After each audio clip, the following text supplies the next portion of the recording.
Next item అండి. So ఇది వచ్చేసి మనకి టిష్యూ పట్టు అయితే వస్తుంది. సో యోక్ పార్ట్ వచ్చేసి మనకి ఒరిజినల్ మిర్రర్తో ఈ విధంగా హైలైట్ చేశారు. అండ్ 3/4 హ్యాండ్స్ అయితే వచ్చాయి. సో ఓవరాల్ టాప్ మనకి ఈ విధంగా ఉంటుందన్నమాట. కింద మనకి ఇదంతా మనకి ఫ్యాబ్రిక్ అంతా టిష్యూ పట్టు అండి. సో షైనీ వస్తుంది ఫ్యాబ్రిక్లో కూడా. సో రీజనబుల్లో ఉన్నాయి. అండ్ ఇది ప్రైస్ కూడా చాలా రీజనబుల్లో ఉంది. మంచి పట్టు ఫ్యాబ్రిక్ రీజనబుల్లో వచ్చింది.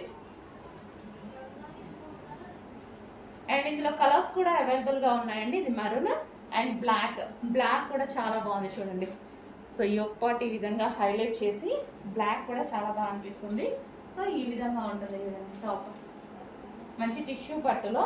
సో మనకి పార్టీ వేర్ లుక్ ఇచ్చేటువంటి క్లాత్ అనమాట. మరూన్ అండ్ బ్లాక్ మనకి డ్రెస్ వచ్చేసి ఈ విధంగా ఉంటుంది.